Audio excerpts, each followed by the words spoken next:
Hi everyone, and welcome to the webinar today, Anxiety, Fears and Children. KidsMatter is funded by the Department of Health and Beyond Blue. Early Childhood Australia is partnering with Beyond Blue and in the school context with Headspace to support whole services in schools in implementing the KidsMatter framework and undertaking the professional learning that goes along with this. Is your school or service registered and participating in KidsMatter? If you are, that's great news. And with this webinar today, it will help to support your progress through the professional learning. We have a whole series of webinars about to hit the online space over the coming months. So you're able to use those to record them against the topics that you're progressing through. If your service or school isn't, then we suggest that you register. And we have a link in the chat for you to sign up your school or service. So please feel free to ask any questions about participation and what's involved in growing healthy minds and well-being. Now it's back to today's webinar, and Di and I are thrilled to be here to share this time with you and thinking and reflecting on what we already know and the new learnings that we can take away from working with children around anxieties and fears. I'd like to acknowledge all the different lands that we're coming from today. So in the chat, if you'd like to put in which of the lands and spaces you're from so that we can actually acknowledge everybody across the nation. And on your behalf, I'd like to acknowledge the traditional custodians of the lands that we're able to gather on today to not only acknowledge but also to pay my respects to elders past, present and future, and all of those who continue to hold the memories, the traditions and ways of being for all Aboriginal and Torres Strait Islander people. We recognise the importance of the continued connection to culture, country and community, to the health, social and emotional well-being of Aboriginal and Torres Strait Islander children. Let's take a moment to consider how we connect with all Aboriginal and Torres Strait Islander people, and especially all the children, as we reflect on recognising and understanding children's anxieties and fears and how we can work to support mental health and well-being.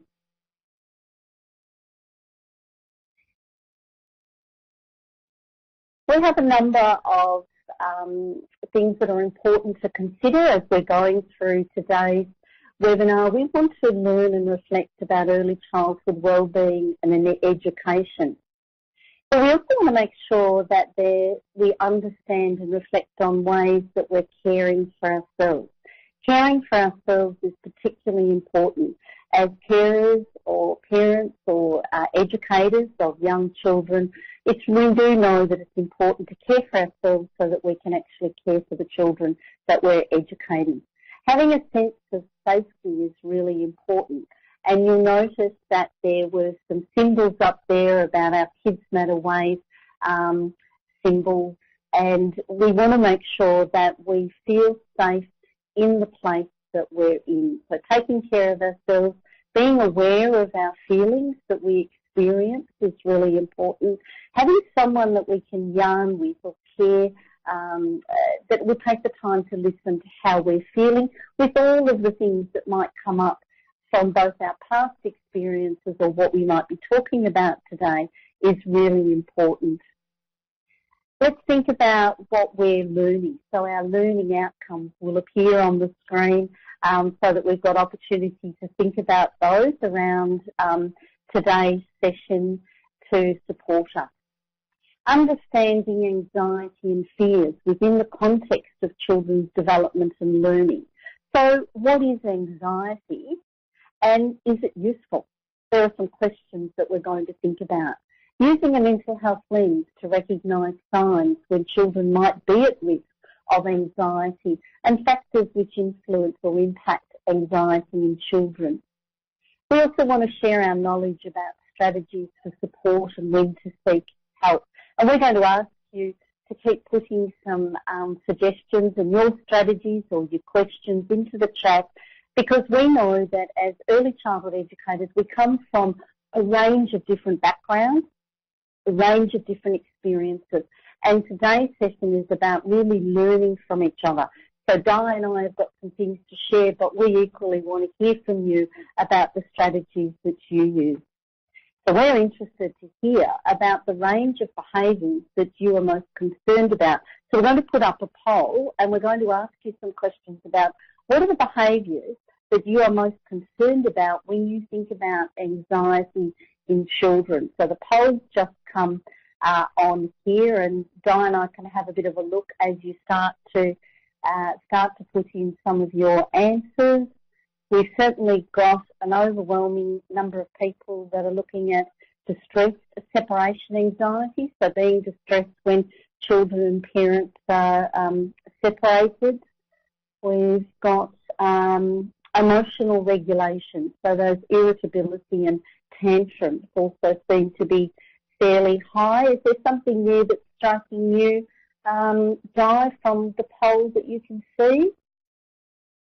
Look, no, they are the top two, and I guess we do see some too reluctance to participate in service or family activities, and certainly those children that are quite withdrawn and don't participate and don't involve themselves in their learning experiences. It's a difficult one to try and encourage them. Some of them take a long time to come around, and I guess there's a few people putting in unsettled as a result of changes or transitions within the service environment, and that's another one that we need to pay close attention to in our services as we transition from different experiences and different routines. But certainly it's still emotional regulation, and I know I've been talking to services and they're concerned about, the aggression that sometimes that they see in children, their inability, and when things don't go right for them, their inability to cope with that situation seems to be a concern. Yeah, it does seem to be. I think particularly around those transition times, isn't it? There's lots that we could do. So thank you for participating in the poll. It's good to get an idea of the things that you're concerned about so that we can make sure that we cover some of those today, but also get your strategies on how you're actually implementing those early interventions to provide protective factors for children.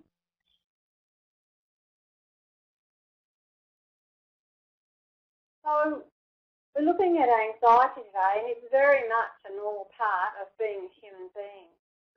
It provides us with an inbuilt emotional alarm system that responds to the anticipation of danger or threat.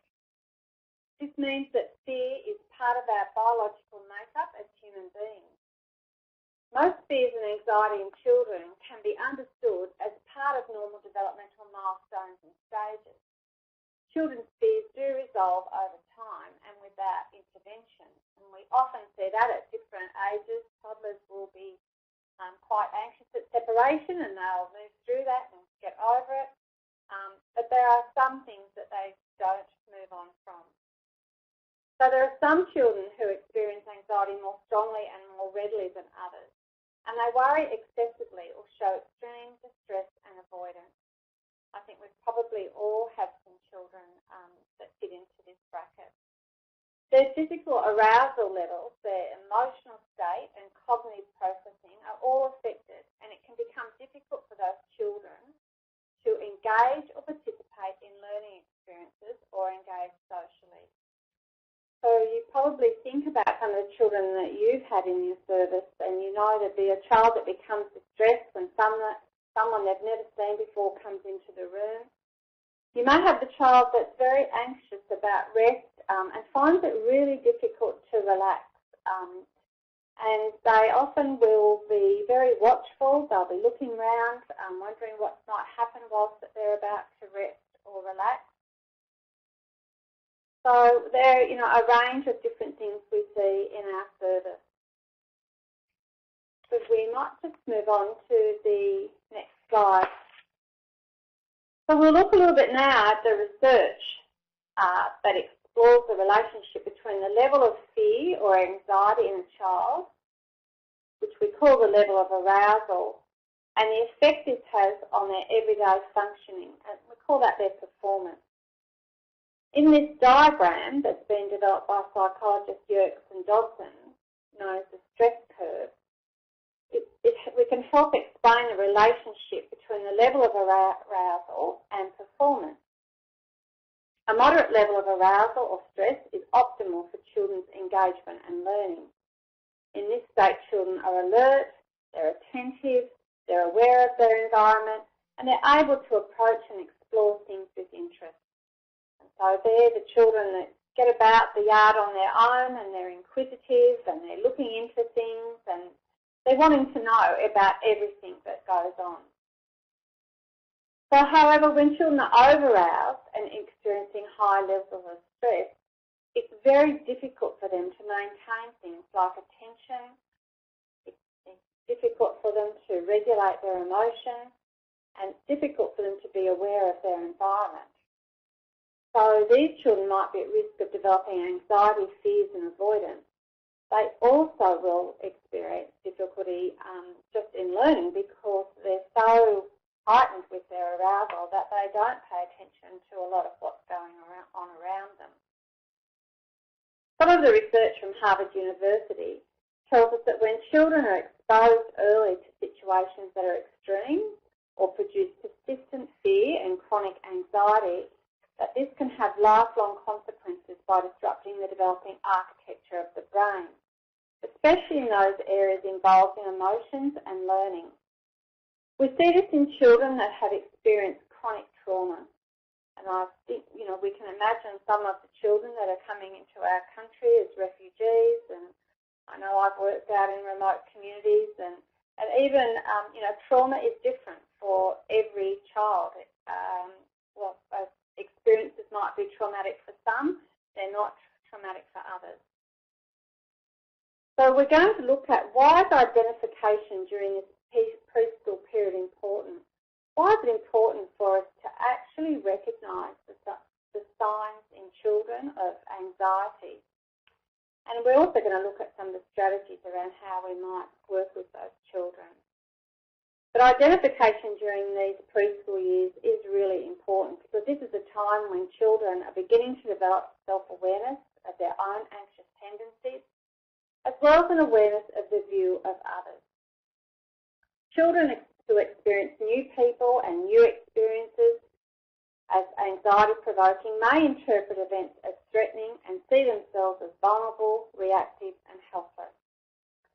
So let's see what you think. Put in the chat, what do you notice about the anxious behaviours of children at different ages in your services? What sorts of things are you seeing in your service that's starting to concern you?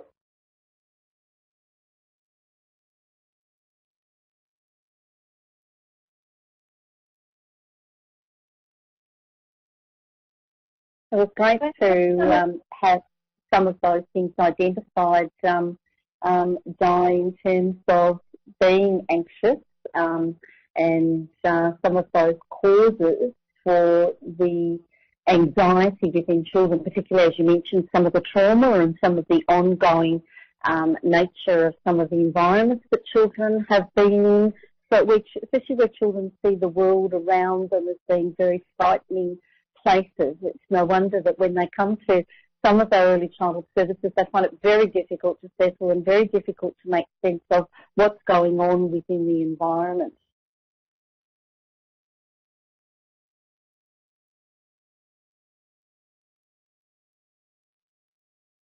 I'm just wondering if there's people have got some comments about things that they have that they've popped in. I think Michelle has said that some of the children may present with some separation anxiety at younger age, 1 to 2 years, then again at 3 to 4. Yes, that is right, Michelle. And some of that we know is developmental, and in a moment that segues beautifully into some of the things that we're going into, some of the developmental norms around where toddlers and babies and preschoolers feel anxious. Tracy has we've got a couple of Tracys making some great statements here, crying, hitting out at educators, being a bit destructive. Some of those being those externalising behaviours are behaviours of concern, behaviours that interfere with everyday activities. They're really impactful on children, aren't they, where they find it really difficult being in the environment and even just the survival in the environment, all their energy's going into that to be very alert to what's happening around them. Stuttering in children of all ages. Is there something there, Di, that kind of piqued your curiosity when someone mentioned that in the chat? Look, I think it's the one about the everyday things. When you have a child who is quite anxious about using the toilet. I know I've had children who would only go to the toilet when there was no one else in the bathroom, and so we'd have to manage that situation. And some children with their eating are quite particular about what they will eat and the way it looks or feels. So we've seen people here about not talking, and so that's that really withdrawn child as well that doesn't talk, and yet their parents will tell you they talk a lot at home, but in the service that they won't talk, to you. And that's really a really difficult one. You can't, it's hard to a child that's decided that they're not going to talk or is quite anxious about talking. So, yes, someone has talked about withdrawal, less engaged in play, but they are really concerning because we want all of the children to engage in the experiences and to make those connections with other children and make those friendships. And when they're withdrawn, that's particularly difficult. So, Daniel's talked about obsessive behaviours, and sometimes children will go through a stage where their behaviour is quite obsessive and they'll obsess about different things. And some of, in a small way, some of that's normal, but when it continues for a long time, then it's concerning. What other things are down there? Well, I think that you've covered a lot. I think the whole thing around children change, and sometimes it's the unexpected things. We have children that are travelling along okay sometimes, or what we think is okay, but then all of a sudden there's a change in the routine, there's a change in, Michelle has just said, hiding or not wanting others to look at them. Yeah, and that may be, if we think of it, behaviour being on a bit of a spectrum, we've got those that are perhaps at one extreme and someone at the other end as well, and then there are a little bit of behaviours of concern within that. From the research, we know that 1 in 10 children aged 2 to 5 were found to be experiencing anxiety, depression, or other mental health illness. Anxiety disorder was the largest category, occurring in 9.5% of the children, and this appeared in the form of separation anxiety, social anxiety, maybe specific fears, or generalised anxiety. And in a moment we're going to go on and have a look at those in a little bit more detail in terms of ages and stages as well.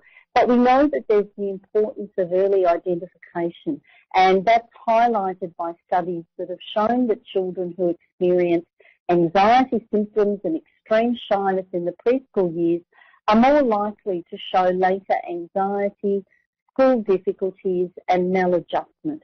So it's a real case for making sure that we are intervening early, and early identification is at the height of our agenda. Learning to cope with fears and phobias contributes to a child's overall emotional and social development. Prevention and intervention in the early years can help children form a solid base for the building of positive relationships, self-confidence and the ability to deal with the changes and challenges of development. And I think one of the words in all of that that's really important is that children learn to cope through positive relationships and the way that they interact with other children and interact particularly with adults who are modelling positive ways of interacting and positive coping. Let's have a look at some of the fears and anxieties that we can see through the ages, and we'll start off with babies. I just want to say a special thank you to those people that have popped their information into the chat or your ideas, so please make sure that you continue to do that as we talk, and especially if you've got any questions as well. It's important for us to consider what's normal development of a young child. What fears and anxieties can we expect? By understanding that these norms of development, we're better equipped as educators to support the children in our care. We can match our expectations about what children in different ages might be experiencing. We know that babies, toddlers and preschoolers experience periods of rapid development with variations in how they express their behaviours. This creates a difficulty in determining what is a concerning behaviour and what is a normal part of a child's developing ability to be able to cope. We also want to look through our mental health and wellbeing lens to ensure that we're providing protective factors for children's mental health and wellbeing, and that we're attuned to what the risk factors are that are presenting that we're concerned about and that we can actually make a real mark on. The term mental health is used to cover a range of emotional and behavioural difficulties that cause concerns or distress. The most common is anxiety and fear. According to the Australian Institute of Health and Welfare, an average of 20% of children and adolescents experience mental health difficulties, and 9% of children experience persistent emotional and behavioural problems, and only a quarter of those children experiencing mental health issues receive professional support. Early childhood is considered a sensitive period for brain development, where exposure to positive experiences, we call those positive experiences protective factors, develop the brain networks and support development and learning. Negative experiences in the child's life become risk factors for their mental health and wellbeing. As young children have limited resources available to them to negate these risk factors, responsive caregiving is required, assisting children to develop the necessary brain connections to build their bank of resources that assist them to handle challenges as they occur. It's normal for children to be fearful and anxious, and research explains that children can experience fears and anxieties at various stages throughout their early years. On the screen, you'll see the fears and anxieties for babies. All young babies have times of crying as they adjust to their world, and sometimes they just cry and nothing an adult can do seems to work. Babies might be able to self-soothe. They get comfort from rocking, holding. Some babies like to be wrapped up tightly, while others prefer really loose materials around them. And some like consistent rocking and perhaps a little tiny bit firmer than others. But by 3 months of age, most babies have started to adjust. And during this period, it's important for us to understand that supporting parents' mental health and wellbeing is a way to support babies. So if parents disclose any concerns about feeling anxious or depressed, we should take this seriously and suggest appropriate support, including referrals out to those agencies that can provide that support for the parents. Actual anxiety can't be distinguished until around about 6 months of age. When young infants cry, they're showing distress, but it's usually due to some kind of physical discomfort. Babies 6 to 12 months of age are learning that things exist without seeing them, but often this realisation comes with the increased anxiety. So when a baby is separated from a parent, they might cry more when the parent's not around, maybe at bedtime or when mum's left the room or when the babysitter or educator moves away from them and tends to another baby. But this is a normal part of their development, and realising that is really important to us and to them so that we can meet their needs in ways that keep them safe and supported. We can expect that babies will get upset with sudden loud noises or strangers, unexpected events, being out, having parents out of the line of their sight. So these are normal, but when should we be concerned? And I think it's important for us to consider that and to hold in mind and balance these norms of development and when are those signs that there are some red flags that we should be concerned about.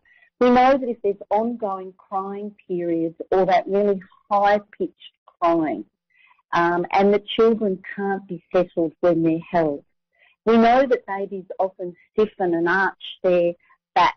They might avoid any sort of face contact with us, which might just tell us that Their sensory system is completely overloaded, and they're needing our support to really calm and feel secure.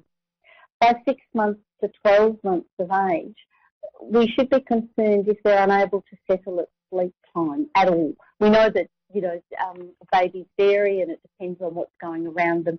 But if they find it every night or every time there's a sleep time, unable to settle, if they're avoiding interaction, they're just not interested, they're avoiding, they're turning away, if there's no adult preference, and if they're unable to be settled at all, those show some red flags for us that we need to be thinking about what we might do.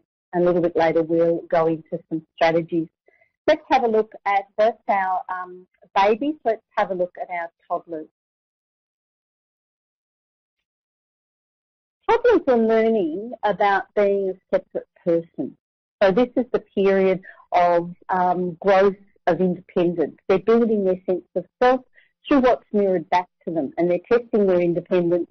And for those of you who work in the toddler's room, you might start to hear no a lot, or a bit more demanding than previously. They don't have the control over their feelings, so tantrums and frustrations, outbursts are common in this age group.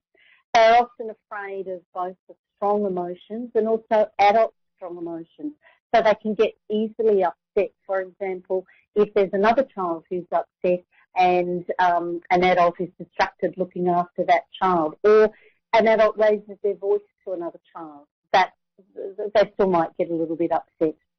Toddlers require support and understanding as they move through independence, comfort as they test out their emotions and use a range of behaviours to help them understand their growing world. They like consistency and routines, and we can't stress this enough, but it is really important to have those routines, and routines even visually showing, so that toddlers know what's coming next. The same story at bedtime they might like, the same rug, the same toy. Using energy so emotions flood their bodies. They need comfort toys when they're separated from parents or educators. And I think it's really important to know in this age group too that children are spending a lot of time building their independence and exploring the world around them, but sometimes there's a loss of other skills while they actually concentrate on being up and mobile and moving around their environment. So the norms for children are that we expect some form of separation anxiety, and we'd be concerned if there wasn't some form of separation anxiety. They might have fears or anxieties around animals, maybe the loss or a change of main care, a change of routine. Strong emotions, especially anger. They start to express that anger, and it really is dependent on the response that they receive as to how they continue to manage that. There might be what we would see as irrational fears, the weather, thunderstorms, lightning, and children might show a range of emotions during those particular times.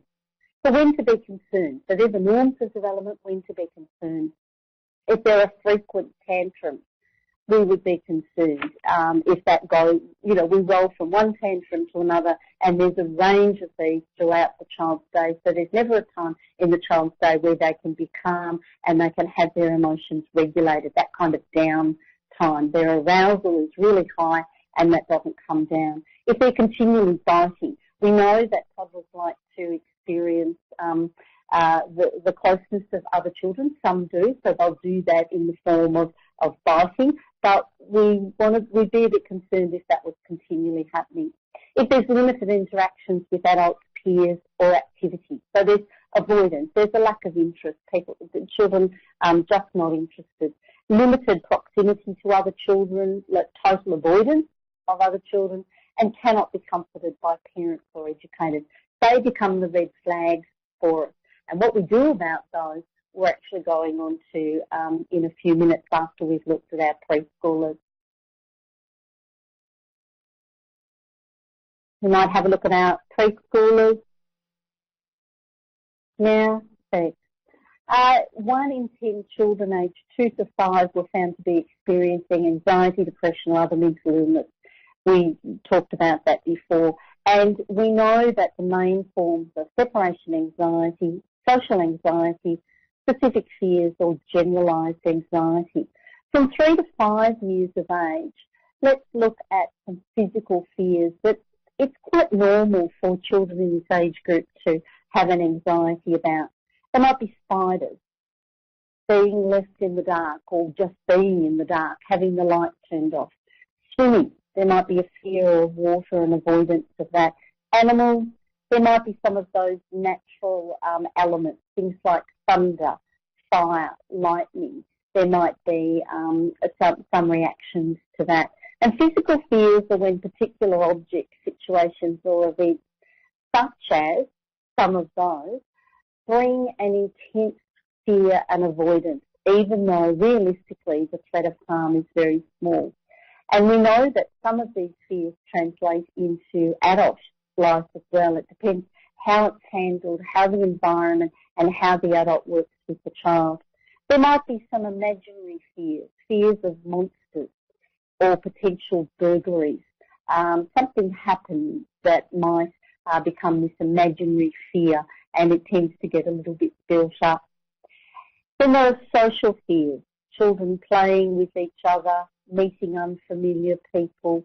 So social fears refer to shyness and fears of being seen in a negative light.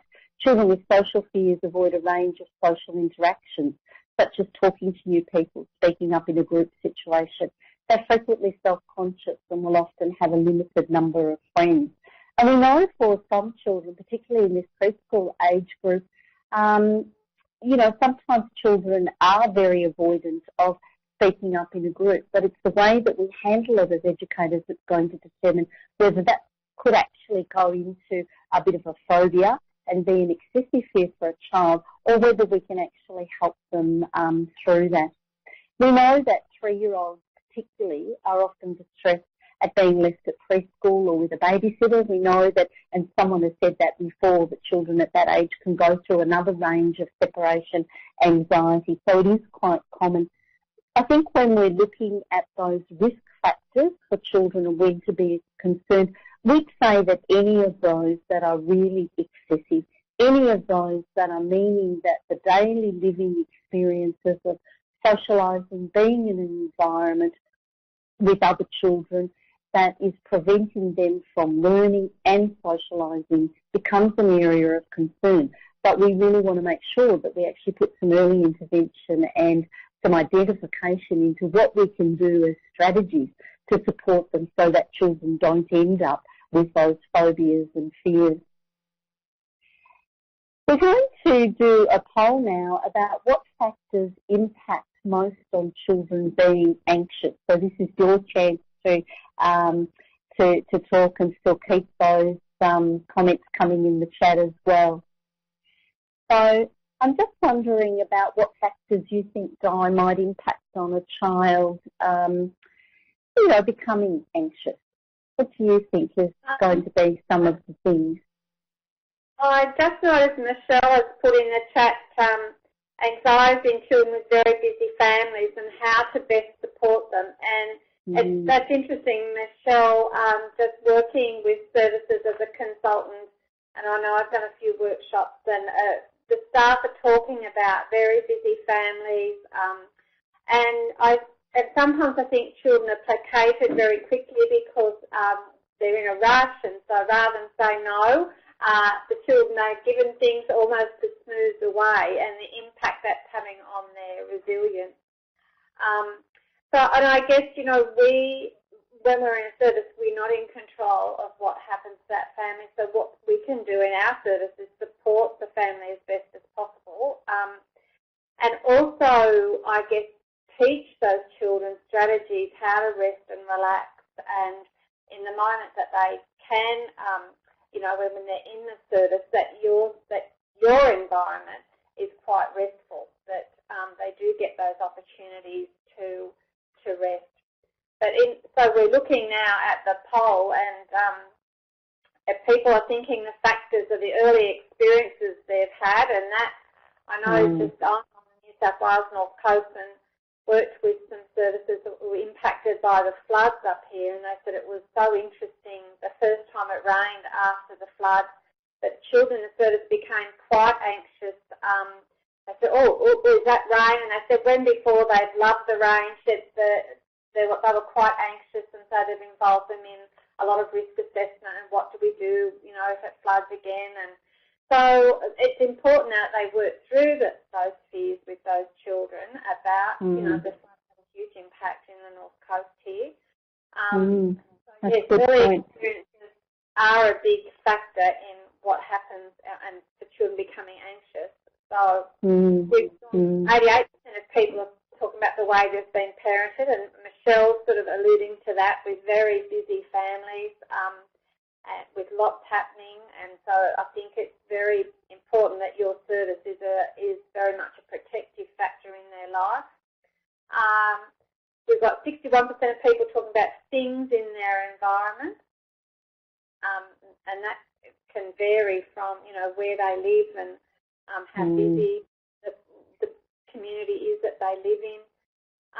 47% their temperament, and again that varies widely, doesn't it, for children? We've seen children who are really cruisy and they sort of float through everything and cope with everything that's thrown at them, and others that just don't deal with things in the same way. So I'm thinking about, someone talked about the same anxieties with the cyclone recently in Darwin. Do have those big events. It's really important to work through some of those things with the children and get them involved in assessing risk and, all right, what's our plan, what will we do next time, how do we deal with this, so that rather than just not talking about it, but actually working through those anxieties with, you know, the children. So, yeah, they are really important things that happen. I think you've raised some really great points there, Di, which just really reminds me that it is about really supporting and being in tune with children so that we don't minimise what we think to be something that's not essential or silly, or underestimate the impact that might have on the children. We might thank you for your comments, and I can see the comments are still coming in the chat as well. So keep putting them in, because it's great to learn from each other. We might move on from the poll now and look at how anxiety develops in childhood. Thanks, Di. Okay, thanks, Glenda. So, look, there are a range of contributing factors that impact on the development and maintenance of anxious behaviours in young children. Some of those fears can be inborn, some are learned, and others are taught. You know, some of you are putting in the chat separations, deaths in the family, infant trauma. So, you know, health is a huge issue, not just the child's health, but health issues in the family. So diagnosed or undiagnosed developmental or health conditions people are writing about. So some of those fears, you know, they're inborn, the children come with those things, some are learned, others are taught, they see other people. So temperament is sometimes a factor. Some children have an anxious, inhibited temperament. So difference in children's temperament can be seen even in infancy and have been shown to be consistent over time. So we've all had, and even I've got 3 children, they're all very different, and so you will see that in babies in your service. Some settle very quickly, are very placid, others are quite, you know, they are quite anxious, or they'll take a little bit of extra time to settle, and so they're just not as cruisy as some of those other children. But another reason a child may be more fearful than expected is that the primary parent or carer also suffers from fear or anxiety. Anxiety is very infectious and can be caught from other people, and I think you've probably all been in situations where this has happened. You've only got to think about the panic that can spread when an elevator stops unexpectedly between floors and one person starts to express fear. For children, parents act as their first teacher of emotional coping, and they may inadvertently model anxiety when faced with certain situations. So it's important, I suppose, it's always need to be mindful of how we respond to situations when we're in services, and certainly for parents, again, Some of them can't help their temperament. They will be anxious. But again, it's working with some of those children to develop some strategies so that they can manage those anxieties. So, however, educators and parents who are sensitive to that temperament level and their style can actually recognise the child's unique strengths. They can make the child's life smoother. For example, an anxiety-prone child may need to practice in advance the behaviours that are expected of them in order to help them deal with any new situations. And that's why I used to always like, I know we all probably hate doing risk assessment, but I often used to involve the children in looking at those sorts of things, even when we went on an excursion, what would happen if, what would we do, so that they've had a bit of a think about some of the things that might happen, and when it does happen, they all know that there's a plan that how we can deal with that new situation. It's not as probably anxious or doesn't cause as much anxiety if we've had to think about some of the things that could happen. If a child has other stressful events in his life, he may not have had the opportunity to develop strategies to deal with his fears. So other factors may also affect a child's ability to deal with fears. They may have had a really bad experience in their life, such as being actually attacked and bitten by a dog. Sometimes parents and carers can increase a child's fears by being too sympathetic. They actually overreact to things that happen, and it's almost as though the child says to themselves, I think I need to be more anxious about this because of the way the parents respond. But I think we've probably seen lots of literature about helicopter parenting. So, that reinforces the fear. Rather than help the child cope with and manage their distress and anxiety, role modelling some of the things, the way that you deal with anxiety, and actually making sure that the anxiety, they're given some idea of how relevant it is and how big a problem it is and what they might do about it. So it's important that educators have realistic expectations when it comes to children's fears and that they acknowledge the reality of those fears. We want to gradually expose children to the situation that they're afraid of. Take small steps, give them coping skills along the way. We do not want to overwhelm them and cause more fear. So I think the picture here is particularly relevant for some children. The thought of and probably some of you sitting out there, the thought of that lizard sitting in your yard would be invoke lots of anxiety, and for other people they'd have their hand out there trying to feed it, or they'd be wanting to touch it and pat it. And so, everyone has a different level of fear and anxiety. I suppose I don't, I live up on acreage and I don't worry too much about mice and rats and spiders, and we have our own carpet snake here in the garage, so those things don't particularly worry me, but I know other people have become quite anxious when they know about our carpet snake. So it's just important to remember that for every person, we all will have a very different perception of a situation that we're faced with. No one can really know what that person has been through or what that child has experienced, so we just need to be aware and have empathy for them. So we might just look at the next slide now, Maria. So how can we really understand the anxiety in children? We get to know the children, developing relationships with them and observing them, talking to their families, seeing what might be underlying their anxious or fearful behaviour, what happens at home, what happens in different situations. So one of the tools we use to assist with observation and collecting information about children is the behaviours tool.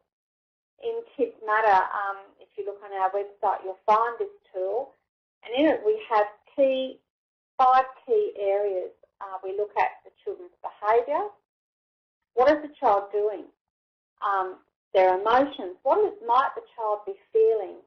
Their thoughts. What's the child thinking?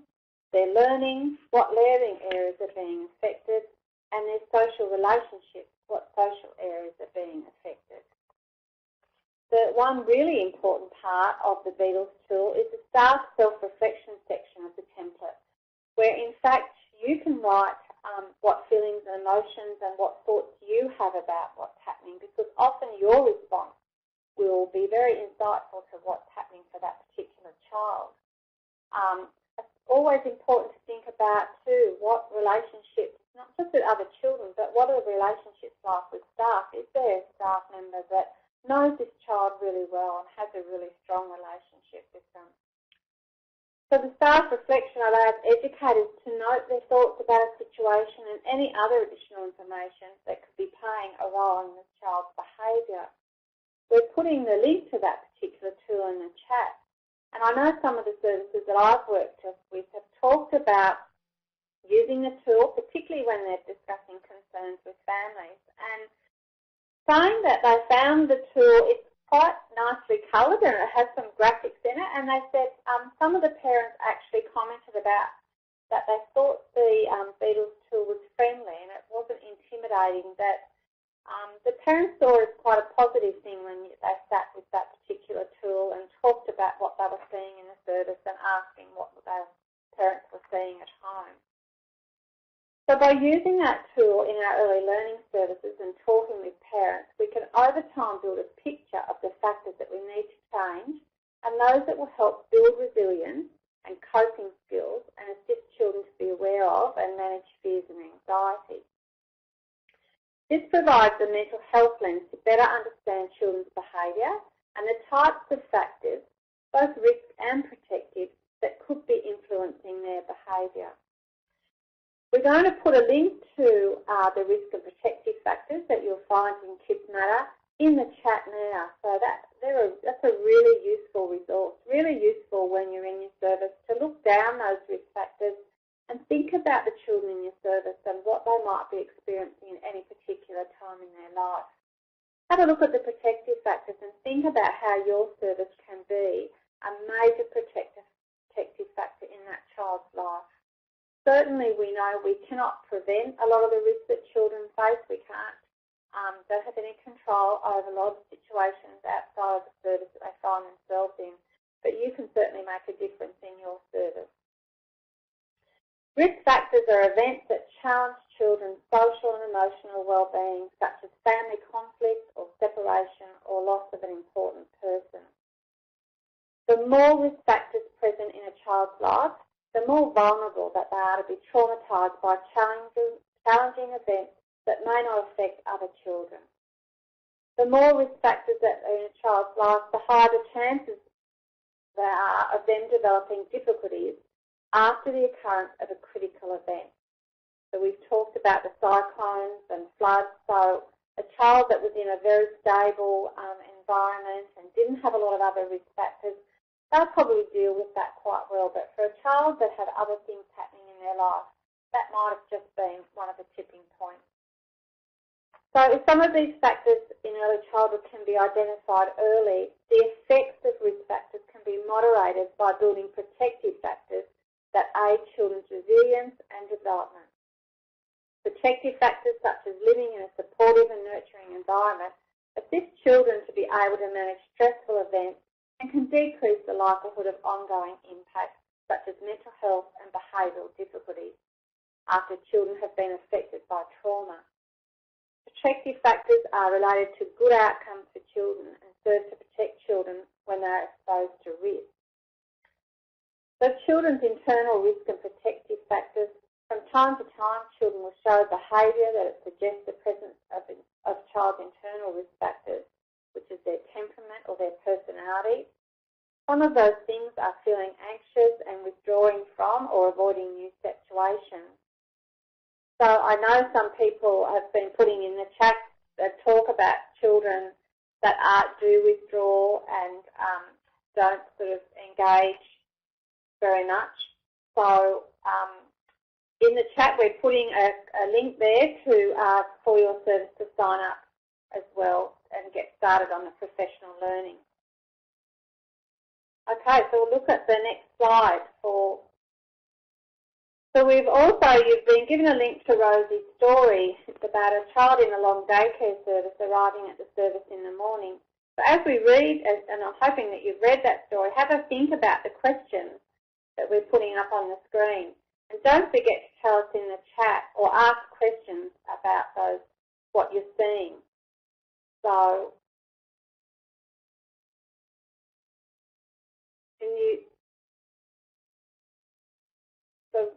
So how do you think Rosie dealt with separation from her parents? What were some of the emotions that Rosie displayed, and what might she be thinking, do you think?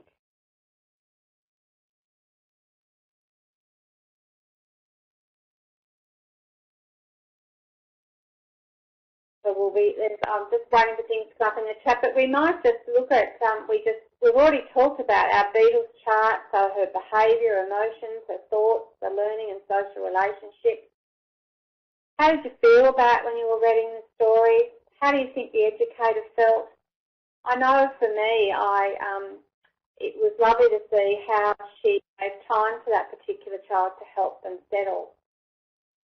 So not all children will settle as quickly as Rosie.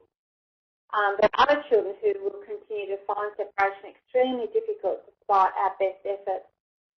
So how do we know when separation anxiety is turning into separation anxiety disorder? We've highlighted that since normal separation anxiety and separation anxiety disorder share many of the same symptoms, it can be confusing to try to figure out if your child just needs time and understanding or has a more serious problem. While separation anxiety is a normal stage of development, separation anxiety disorder is not, and it can be a serious emotional problem characterised by extreme distress when a child is away from the primary carer. The main difference between healthy separation anxiety and separation anxiety disorder are the intensity of a child's fears and whether these fears keep him or her from normal activities. Children with separation anxiety disorder may become agitated at just the thought of being away from their primary caregiver and may complain of sickness to avoid playing with friends or attending childcare or kindergarten. When symptoms are extreme enough, these anxieties can add up to a disorder. The importance of early identification is highlighted by studies that have shown that children who experience anxiety symptoms and extreme shyness in the preschool years are likely to show later anxiety, school difficulties and maladjustment. Learning to cope with fears and phobias contributes to a child's overall emotional and social development. Prevention and intervention in early years can help children form a solid base for the building of positive relationships, self-confidence, and the ability to deal with the challenges of development. So remember, we talked about the Beatles chart, and another thing on the Beatles tool is looking at 4 key elements to look at. So just pervasiveness, which is the number of settings in which a child is displaying those behaviours, persistence, how long the behaviours last, the frequency of those behaviours, and how severe they are. So they're all important things. If you look at that Beatles chart, you will see some of those things. So we might move on to the next slide, which is about when and how we can seek help. Thanks, Di. It's good to think about where we seek help, and I know people are really wanting to move on to some strategies as well. So I might just highlight just a couple of places that you might already be using to seek some help. You've got early childhood advisors. Now, we're part of a national team, so we won't actually know the specific names of your particular state and territory position, but just you might have an early childhood advisor. So it's good to start with the people that you know. So gather the information through the Beatles chart, as Di has gone through. Maybe check with your early childhood advisor. Maybe think about the general practitioner that the family is involved with, because they're a wealth of information. Think about your local community health centres. And one of the rule of thumbs that we always have is that it's better to make contact with your local community health, build up a rapport, so that when you need them, you know that they're there. So sometimes just by introducing yourself. So have a check on your Google Maps to see who's in your local area, who you're going to make a relationship with, who you can actually build a rapport with, so that when you've got a family that are seeking some help, you know that you can refer out to. Certainly your inclusion support people, and you can see that there's a range of people there that you've probably already got access to. We might move on to strategies and have a think about what are the strategies that we're going to use, and what are the strategies that you already do use to support a child, particularly when they're feeling fearful or anxious. There's a couple of that we've got up there, and I thought maybe we just highlight a couple that come to mind. Di, I might just start off with one is really important, and I know that early childhood people are really good at doing this, is that before a child enters the service, consider asking some questions about what families already know about their children in a variety of situations. What is it like when a child is left at grandma's? What is it like when they go to the shopping centre? Have they ever been to a concert? How did they respond? What are they like in unfamiliar situations, and what are they like in familiar situations? Can give us lots of background information, because one of the things that we did talk about earlier on was that we do know that those norms of development, we can expect children to behave and have fears and anxieties at different stages depending on their developmental stage. So we really want to anticipate that there's going to be some difficulties that children might experience. That's something that other people, you can pop them in the chat if you've got some really good strategies. Is there something that comes to mind for you, Di, there with those strategies? I think we've talked a little bit about involving children in risk assessment and problem solving, and also we've touched on really teaching children how to relax and mindfulness, their breathing, just giving them some real physical strategies about how to deal when they're faced with a situation that makes them anxious. I suppose recognising, those feelings in their tummy. How do you feel when you feel anxious, when you push too far on the thing? And then, what can we do about it? How do we make ourselves safe in those situations? So I think, and someone has also talked about in the chat, being a model for coping and making sure that, you stay calm when there's a storm that hits the service or whatever else happens, that, you actually work through issues with the children. So, yeah, I think that's great. Another one that comes to mind too is thinking about preparing children in advance. So if you're having the excursion or you're having the reptile man coming, some lovely social stories about how we might respond, what it might feel like, those sorts of things. Michelle's also saying maybe build some small cubby spaces or quiet places. So having those sorts of spaces that become really calming, as you said, Di, too, are really, really important. I think using other children and peers as role models is really important as well. We can know that some children cope very well, so we can be very intentional about explaining or drawing attention to the fact that a child is coping really well. I think it's important to, we talk a lot about really naming how the child is feeling, so that we can model some self-talk that could be really appropriate, what they might do, how they might role play it. So doing some role play around things and issues that might become, a little bit anxious for them.